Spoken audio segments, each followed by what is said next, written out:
Good morning, everyone. We're going to go ahead and get started in just a few seconds here and let everybody get dialed in and ready to go. So just sit tight, and we'll get started in a second. The broadcast is now starting. All attendees are in listen-only mode. Good morning, and welcome to today's webinar, What's Your Agency Sales Culture? I'm Brian Pettiville, Chairman of the IIABCal Emerging Leaders Committee. And with me today, I'm excited to have Stuart Gannis. He is the founder and owner of Gannis Consulting. Stuart has worked as a producer, a sales manager, and an executive. He's responsible for managing, recruiting, and training a staff of over 95 people. Throughout his career, Stuart has consistently exceeded sales and retention targets and goals. For today's webinar, we have muted all of your phones to eliminate background noise. However, you can ask questions throughout the webinar. You do that in the right-hand side there. You'll see a navigation area that says Go to Meetings. Go ahead and type your question in there, and all of your questions will be addressed at the end of the presentation. So with that, I'd like to introduce Stuart Gannis. Hi, thank you, Brian. How's everyone doing this morning? Hope you're having a great day. We're going to go through a quick little presentation here to give you a little taste of what we're going to talk about at InsureFest this year, which we're very excited about. And something we're going to talk about a lot is, what the culture is in your agency. And, to give you a quick background on myself, I've been in the industry since '89. I started right out of high school. I've trained in over 500 insurance agencies in the past 7 years, and have completed, close to 50 M&A transactions where we represented either a buyer or a seller in the acquisition or sale of a book of business.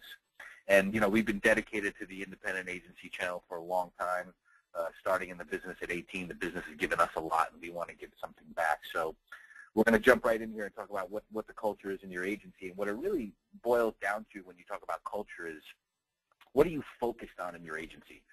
So what happens lots of times when I'll meet with agency owners or go train in an agency is the agency owner or the producers or the CSRs or management is more focused on what might happen negatively as opposed to what they desire. So they're worried about E&O, and they're worried about a lot of things that they should be worried about, but they're not focused on selling and growth and loving their clients and doing the things they should. So when you talk about focus, you want to turn yourself into a results culture. So you want to obviously have people on board that are focused on gaining results. And of course, part of that focus has to be marketing. And if you're not focused on marketing and sitting around waiting for the phone to ring or depending on referrals to grow your business, you're going to fall behind. And, I think in the last 5-6 years, the industry has learned that we have to do something different. Years ago, we were able to run an ad in the yellow pages. We were able to depend on referrals. We were able to depend on friends, family members.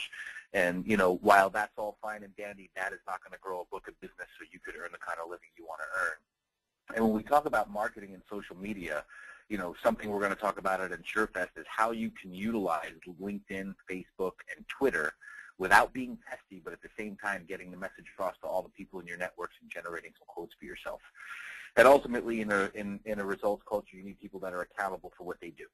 So if you're not accountable for what you're doing and you have coworkers or employees that are out there running rampant, doing things differently, not following processes, not closing sales, not hitting numbers they're supposed to hit, not taking as many service calls as others, that's a letdown to the other people on the team. So I'm sure many of you have been in a position in the past where you're sitting in an agency and you're killing yourself 15 hours a day. Well, passing train. Where you're killing yourself every day, and you look over to your right, and there's someone who's barely working 40 hours a week, barely pulling their own grade, and it's just not very fun. So we want everyone at the agency to be accountable. And we want to have some coaching in the agency, some consistent coaching if at all possible. We want to have a sales process. Phone rings, what do we say? What do we do? Where do we enter the lead? How do we handle the prospect? If it's commercial lines, where do we go? What do we do? What do we say? Same with personal lines. Do we share best practices in customer service?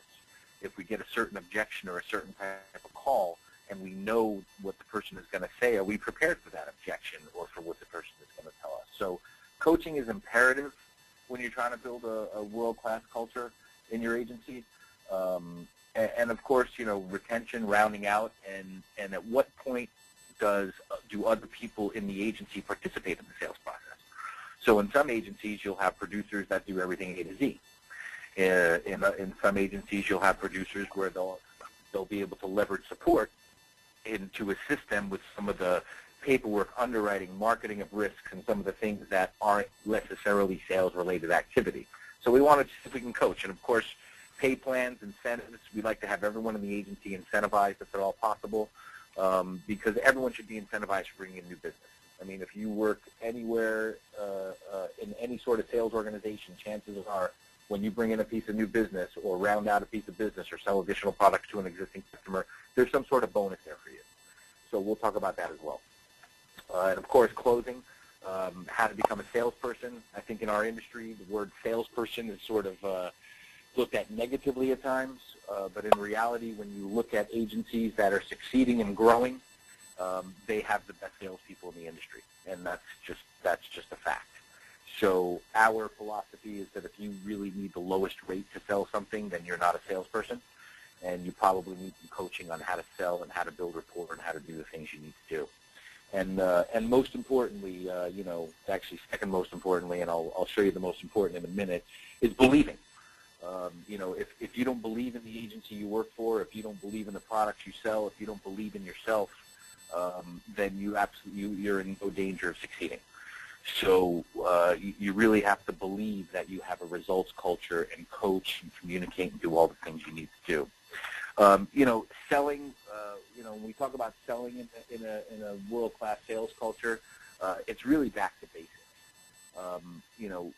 I was in the industry till 2005. My wife and I owned an agency, and we sold it. And after we sold it, we started consulting and going into other agencies. And one thing we noticed with a lot of agencies is there really is no sales process. So you'll walk into an agency and you'll interview employees there, and you'll say, well, when a lead comes in or a prospect contacts you or you contact a prospect, what happens next? And if there's 10 people in the agency, you'll get 10 different answers. And while we never may be able to reach 100% uniformity, we should be able to accomplish at least 70 to 80% uniformity in our sales process, because there is a formula that works. You just have to share it with the entire organization to make sure everybody is practicing that. So you need to have some sort of a sales process. You need to be proactive in converting commercial lines customers to personal lines, and vice versa. There's a lot of personal lines people that you may quote that are a manager of a business or the owner of a business or is in communication with the owner of a business, and just to ask for that introduction or to ask for an introduction through social media can open up doors in the future for you. So make sure you're proactive in all of your sales efforts. You probably have a lot of tools in your agency, whether it's a comparative rater, a management system, some sort of trinket that your agency owner, or if you're the agency owner, that you purchased at some point that you're just not using. It's sitting there dormant. You get a bill for it every month, and you pay the bill, and nobody's using it. So make sure everyone's using all the tools in the agency. And even the management system, when I go into agencies, someone will have an AMS or an Applied or a HawkSoft or any management system out there, and they're using 10% of it. And they'll go to another site to print an Accord app. They'll handwrite Accord forms. They'll go somewhere else to enter data. If they have a comparative rater, they'll enter the risk in Safeco, Travelers, Mercury, and 4 different carrier sites instead of just going to the comparative rater and bridging. Make sure your sales process makes you efficient so you can complete things faster, because today's consumer doesn't want to wait 20 minutes while you fumble around on the phone or wait for a call back to receive a quotation from you in personal lines, because I can get 3 quotes in 20 minutes online today. So why should I wait for you, Mr. Insurance Agent, sit on the phone, which I don't even talk on the phone anymore because all I do now is text. So you're expecting me to sit on the phone for 20 minutes while you fumble through all this software to get me a quote when someone is paying for a tool in your agency that you can enter at once and it spits out a rate in 5 minutes. So make sure all the tools are being utilized in the agency. We already talked about needing the lowest price, coaching on building rapport. When people talk about building rapport, they talk a lot. They believe that they have to be good speakers, but in reality, you need to listen to your buyers and look for buying signals. So we're going to talk a lot about how to build rapport, how to ask for the sale, when to ask for the sale. For your commercial lines, for those of you that might sell middle market or larger commercial, if you're doing some face-to-face activity with prospects, is it a good idea to have a PowerPoint on an iPad or plug in a projector real quick in their conference room and go to a 6-7 slide PowerPoint to explain why doing with your business with your agency is beneficial? These are things that you're thinking outside of the box. The modern consumer isn't only in personal lines anymore. That new consumer is now in the commercial lines. And the more you read research is, the small business owner is willing to transact online now for small commercial business. So you have to be witty and quick and have technology work for you, so that you can appeal to the younger CFO and the younger business owner. And if there's one thing that we talk about today that that you remember, it's this last point that I just hit, is whenever you deliver a quote, talk to a prospect, is to ask for the business. If you don't ask for the business, your chances of closing a sale decrease by a good 80-90%. And it's been proven time and time again, and I'm sure many of you on the phone have experienced this. When you're on the phone with a prospect, whether you think they're going to buy or not, and for some reason you just ask them if they want to do it, they say yes. And you're stunned that they said yes, because you think your rate is higher, you think the coverage might not be, whatever the case may be, you have to ask for the business every single time. If somebody laughs at you and says your rate is terrible, I don't want to do business with you, say, great, would you like to take care of this today? You have to ask for the sale every single time. So this is coaching. This is back to basics. This is sales. These are things that agencies need to do in the 21st century in order to survive. It isn't like the old days where you just, you had a carrier or two that are dominant in California. The phone rings, you pick it up, you do a quote, 6, 7 out of 10 times, you have the lowest rate, and you write the piece of business. I'm sure all of you have experienced those days are pretty much over. We need to become more proactive. We need to be salespeople. We need to market. We need to be on social media. We need to go back to the basics. All right? And when we talk about service, you have to have world-class service in this environment right now. Many people want to go online and service their accounts. People can go online and service their accounts. They can print an ID card. They can make a payment. And when they have to call an agency and sit on hold or get transferred 3 times to add a car to their insurance policy, as soon as they hang up, they're opening up a browser, checking Geico.com. So you have to make sure your service team is as motivated and as involved. They are the backbone of your agency. And in order to retain these customers, you have to have a world-class service team. So love your clients. Sell additional lines whenever available. I know you don't want your customers to be a punching bag every time they call you. You're trying to sell them something new. But you really need to take the mentality that you're doing a gross disservice to your customer when you don't sell them every line of insurance that they have under their roof. You are doing your clients a gross injustice by letting them have auto with you, home somewhere else, their business owner's policy somewhere else. Everything should be with you. You're the greatest agent on the planet, and there's no reason that they should have business in other places. So ask for that business. Don't be afraid to ask for that business. For those of you who are in commercial, when you're talking to business owners, they appreciate good salesmanship because they're in the same boat as you are. They wake up every morning and go to the office and say to themselves, we need to sell something today. So when a salesperson that is polished and sharp approaches them and asks for business, they appreciate that. So don't be afraid of it. You have to overcome that fear. There's a fear of there's closing reluctance or prospecting reluctance or cold call reluctance is what they called it in the old days. Don't be afraid. Don't be afraid to ask for business. Make sure you're efficient. How many touches are you touch? How many times are you touching a file when you sell it, write it, service it, whatever the case may be? You'll go into agencies and you'll ask, support personnel what they do on a daily basis. And, the number one thing you hear is, I don't have time to sell. I don't have time to round out. It's slammed in here. It's crazy. And I believe them to an extent. But then when you go through their process, you find that a piece of mail comes in, they open it, they look at it, they scan it, they copy it, they print it, they talk about it, they call it, and they go through 6, 7 steps to process something that can be done in 1 or 2. Or something that a lower level admin might be able to handle for them so the CSR can focus on 2 things. And the main goal for any CSR or account manager out there should be 2 things. Number 1 is revenue generating activity. And number 2 is changes that require an insurance license. So if there's something that requires a license, do it. If there's something that could generate revenue for the agency, do it. The other stuff, the scanning, the paper pushing, the typing, try to hand that off to somebody else that might be a trainee in the agency or someone that you're mentoring or reception. You have to give it to them. You can't take that mentality of, oh, I could do this in 5 minutes, and if I give it to them, it's going to take 15. Because if you give it to them enough times, it will eventually take them 5 minutes as well. But they're never going to learn if you take that mentality of, oh, last time I gave them this, it took 10 minutes, and they asked me 4 questions. That's great.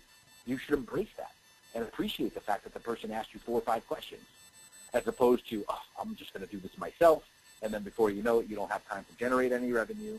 Your customers aren't getting the kind of service that they deserve, and the agency starts to lose business. So, keep that in mind, and don't have this is how we've always done it syndrome. If you're not changing in your agency, if you're not continually changing, if you're not embracing new ideas and bringing new change in, whether it's monthly, quarterly, then you're dying. I mean, if you're not changing, you're dying. That's the bottom line. For people that have not changed anything in their agency in the last 5, 10 years, I guarantee you they are grossly struggling today. The people that embrace change in the past several years and have tweaked things and fixed things and maybe even turned over some personnel if necessary, those agencies are growing, and those agencies look forward to opening the door every day. So don't be afraid to change, all right? We'll talk a little bit about bonuses at a later time. We talk about belief. A lot of agencies, when you go into an agency, there's a couple things that you hear as far as complaints from employees. And number one is usually lack of training. Another one is lack of communication. And another one is really just lack of direction. Nobody really, there's no goal, there's no vision, there's nothing in this agency that I come here for other than a paycheck. And I hear that from support personnel. I hear that from producers, whether commissioned or salaried. I hear that from managers. And when you sit with the owner, oftentimes they'll say, yeah, they're right. We don't do that stuff. I had an agency I was training in Northern California. I literally interviewed an employee. He was there in an agency for 15 years, and he said the owner may have said hello to him 3 or 4 times in 15 years.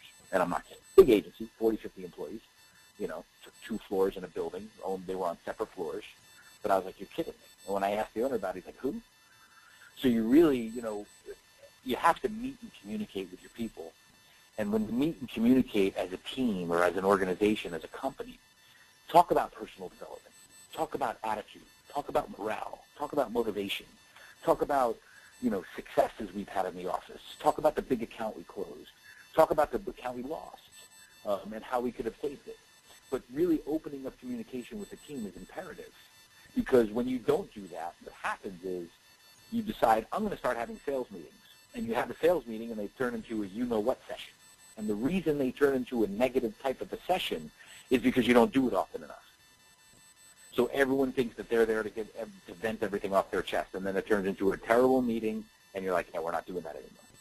So have a consistent meeting, make it an odd time, have a, 8:03 meeting for 21 minutes, every Tuesday. I love Tuesday meetings. Monday, everyone's too slammed. No one wants to deal with it after the weekend. You've had a chance to, to regain your footing, and Tuesday morning is a great day to have sales meetings in your office, or office meetings, whatever you want to call them. But sit around a table, talk about the numbers for the week. How many sales did we have? How many quotes did we receive? Someone saved a huge account. We picked up a big prospect. And then talk a little bit about, maybe go buy a good book from Zig Ziglar or one of the famous sales trainers out there, and go through that book together. And maybe read 3 or 4 pages, and in the next week, read another 3 or 4 pages and talk about what you read. And people start to get personal development. Before you know it, they're motivated. They walk in and they're fired up and they want to be at work. And that's where you need to get your staff. Because in the insurance business, what we often do is we always talk about insurance. We'll sit around a table and we'll talk about how an underwriter declined something, how an accord was this, how we had to fill out that, how the carrier this, how you have this claim, this service problem, this payment due, But we don't talk about sales and motivation and attitude and celebrate successes and having fun and learning and growing. And this is what it takes to really build a world-class culture. You have to do those things on a consistent basis. And if you don't see results after the first 3 meetings, you got to keep going and keep kicking that can and kicking that can and kicking that can. Because once you stop, then you have to go back to the beginning and start over. And your people in the office, whether you're a manager or an owner, when you call the next meeting, they're going to go, oh, boy, here we go again. This will last for a couple of weeks, and then it'll go away, so don't worry about it. Don't turn into one of those agencies. Don't turn into one of those agencies. So I want to thank IIABCal. I think we're really looking forward to InsureFest. We're on October 25th at 8:30 a.m. during breakfast. Hopefully you don't party too hard Thursday night, and you'll be able to come out and see us. We have about a 90-minute presentation. We're going to talk about sales, social media, and you'll be able to leave that meeting with ideas that you can implement in your agency Monday morning and start making more money. So thank you. Are there any questions? Stuart, thank you very much. It sounds like we're just scratching the surface here, so I know I'm really looking forward to getting a little deeper into this and a couple more webinars coming up and then really seeing how it's all done at that session out at InsureFest. So I'd like to remind everyone we now have time for some questions. We have a few minutes left. Reminder, go ahead and type those questions on the right-hand side of the go-to meetings, and we'll go ahead and we'll wait a second or two. You guys go ahead and start typing away, get those questions in, and we will we'll get those answered. Real quickly, though, a couple questions came to mind while I was scribbling some notes, and this probably applies to a lot of people on the phone. You know, this is a lot of information. It's like drinking from a fire hose. I've heard that said a few times. But where can an agency start? Where's a good place to start? You know, if you either have maybe you've been in this business for a while and you think this is a little too much, what's your opinion, Stuart? Where's a good place to start on this? You know, what you really need to do is probably identify, 5 to 7 directives that need to be accomplished in the agency, whether it has to do with your people, whether it has to do with your sales and service processes, whether it has to do with some of the tools that you have, and pick 2 or 3. And say, okay, so we're going to take these 2 or 3 items, and over the next 45 to 60 days, we're going to tackle them and destroy them, and we're going to change them and tweak them, and then at around the 30, 40-day mark, when those are well on their way to being accomplished, add another 1 or 2. And just continually add a directive or 2, assign it to people. It's also a good idea if your agency is big enough to assign a committee to specific things. So you could say, hey, these 2 folks here are going to work on, making our service process more efficient. These 2 producers are going to be responsible for our sales process. So that's another good way. But I would just pick a couple directives in the agency and just attack them. Great. Question here that just got posted. I don't know if you can see it or not, but someone's asking, will this webinar be available to view later? The answer is definitely yes. It will be posted on our website. It'll also be on our Facebook page at facebook.com/IIABCal. And that's just a quick reminder, folks, if you're not already a fan of ours on Facebook, go ahead and make sure you do that. Really a good place to keep up to date on all the latest information and all the things that are going on. So go ahead and keep those questions coming in. Another question we've got here is, it looks like it's geared more towards the seasoned professionals in our industry. This person's saying, how's the best way to deal with some of the more seasoned professionals and veterans in the industry to get them kind of moving on some of these new initiatives? They have to start to believe in them, and the best way for them to believe in them is to see some level of results, I believe. So, let's take LinkedIn, for example, or Facebook. My wife is in the business, and 30% of what she writes comes from Facebook. 30% of the new business. So her agency started just less than a year ago, and she decided to start another one out of the blue. Don't ask me why. But 30%. So if she writes 70 personal lines policies in a month, she's getting 15 to 20 of those from Facebook. So to show them some of the results you're getting and actually give them hands-on, very basic level. I mean, if you try to take someone who's been in the industry for 40 years and say, hey, you need to start retweeting, you're not going to get anywhere. But to say, hey, listen, let's upload your Outlook contacts into LinkedIn and see who pops up that that we can connect with. Very basic level. That's what I would suggest. So yeah, kind of show them the results and have them do the same. A couple more questions floating in here. Here's one. The question is regarding the use of outsiders. This person says that they tried some of these changes in the past, and they're curious. Obviously you're probably swayed towards the outsiders, but what's the importance that you see in using people outside of your office, your agency, in some cases? So you mean like as a contractor or people outside? Yeah, I think that's the question they're asking is regarding using like the outside consultants versus trying to do it all from within. Yeah, I mean, I'm a little biased as far as using outside consultants, obviously. But here, when you use someone from the outside, here's the benefit: is we always use the example of someone that has dogs in their house. So someone lives with dogs; they've had dogs in their house for 20 years, and they live there. But when I come over their house, as soon as I open the door, I smell dogs. But the people that live there don't smell the dogs because they've been living it. So having someone from the outside walk in that has absolutely no commitment to any person, doesn't have any commitment to any software, to any process, to anything, to walk in objectively and give advice is invaluable. And it's a lot less expensive than you think, whether it's from us or several other consultants in the state. It's invaluable to have someone come in and say, hey, look, here's what I see, and here's what you're doing well, and here's what you can do better. It's invaluable. So I think it's great. I mean, if you're struggling or you're stuck in the mud, there's nothing wrong with having someone come on site for a day or two and really help you out. And if it's just in the marketing realm, there's dozens of companies out there that can help you with social media, websites, I mean, whatever you need, and just help you gain some footing. Does that answer the question? Sounds like it does. And I think you just came up with a name for your next webinar, how to get rid of the smelly dogs. I think you should put that down here. So, well, we are definitely coming to the end here of our webinar. And again, I want to remind everyone that we've got a couple more coming down pretty soon here. But first, I want to thank Stuart for spending the time with us today. And as a reminder, this will be posted online to listen to at a later date. And if we didn't get to your questions, go ahead and send them in email, contact us to our Facebook page, and we'll go ahead and get those answered. And if you'd like to hear more from Stuart, like I said, we've got some more digital marketing information. He's got 2 additional webinars. Those are free to IIABCal members. Those are August 7th and September 12th. And to register for those webinars or to download the recorded version of today, like I said, you go to insurefest.org. That's www.insurfest.org, and click on the InsureFest Digital Marketing Track Webinar Series link. And in addition, as mentioned, Stuart will be a presenter at this year's InsureFest, and that runs from October 24th through the 26th at the Las Palmas Resort and Spa in Rancho Mirage. And for more information on that, go ahead and go to that same website, www.insurefest.org.